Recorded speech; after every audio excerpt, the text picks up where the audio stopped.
حبیب اجمی کا نام سنا ہوگا آپ نے، بغداد کے رہنے والے مشہور مالدار شخص، پیسہ بہت تھا لیکن معاملہ یہ تھا کہ سود پر پیسہ، سود کا کاروبار، لوگوں کو سود دینا، لوگوں سے سود لینا، یہ کاروبار چلتا تھا۔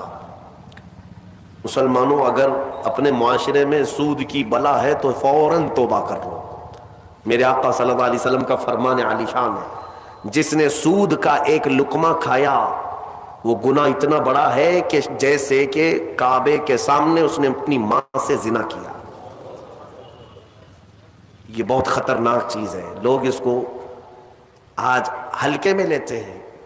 پیسہ ڈبل کرنے والا سسٹم مسلمانوں کو بہت جلدی پسند آتا ہے، کوئی بھی آ جائے کمپنی، چیٹ فنڈ کمپنیاں صرف مسلمانوں کے محلے میں ہی کامیاب ہوتی ہیں، باقی جگہ نہیں۔ لاکھ روپے دو اور تم گھر میں نواب صاحب بیٹھے رہو، ہر مہینہ 10-10 ہزار آتا رہے، یہ پتہ ہی نہیں کہ کس طرح سے آتا ہے۔ تمہارے گھر میں آنے والا ایک لقمہ بھی تمہاری تحقیق کے بغیر نہیں آنا چاہیے، تم مسلمان ہو۔ ایک سکہ بھی تمہارے گھر میں بغیر تحقیق کا نہیں آنا چاہیے۔ اگر مشکوک، یعنی جس میں شک ہے، حرام کی بات نہیں کر رہا ہوں، حرام تو بڑی بات ہے، جس مال میں شک ہے اس مشکوک مال کا بھی ایک لقمہ کھا لیا تو اولاد بگڑ جاتی ہے۔ بزرگوں نے فرمایا اولاد بدتمیز پیدا ہوگی، بد اخلاق ہو جائے گی، کردار سے عاری ہو جائے گی، اس کا خیال رکھو۔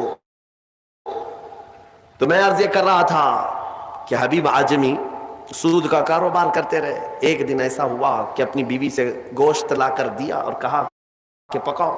بیوی نے کہا لکڑیاں نہیں ہیں، کہا کہ میں فلاں کے اوپر میرا سود آتا ہے، سود میں وہ لکڑیاں لے آؤں گا، سود میں لکڑیاں بھی، گھر کا آٹا بھی سود میں لا کر کے دیے۔ بیوی نیک تھی، سمجھاتی رہی۔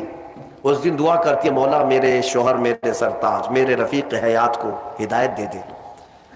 جب چولہے پر یہ ہانڈی رکھی گئی، کھانا پک گیا، یعنی سالن پکا، تو اس نے اتارا، حبیب اجمی دسترخوان پر تھا، ہانڈی کھولی گئی تو اس میں پکتا ہوا خون تھا، خون کے علاوہ کچھ نہیں۔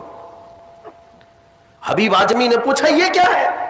بیوی نے کہا جب لوگوں کا مال سود میں لا کر کے دو گے تو اللہ تعالیٰ تمہیں دنیا میں ہی خون کھلا رہا ہے، آخرت میں کیا عذاب ہوگا۔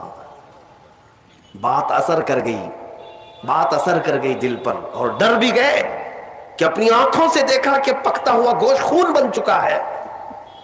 فوراً پورے جسم میں کپ کپی طاری ہو گئی، توبہ کیا، کھڑے ہو گئے، گھر سے باہر نکلے تو راستے سے جا رہے تھے، بچے جو کھیل رہے تھے، ایک بچے نے پکار کر کہا اے بچے ہٹو، یہ سود خور آ رہا ہے، اس کی چھاؤں کہیں ہم پر پڑ گئی تو ہم برے ہو جائیں گے۔ بچوں میں بھی یہ بات آ گئی۔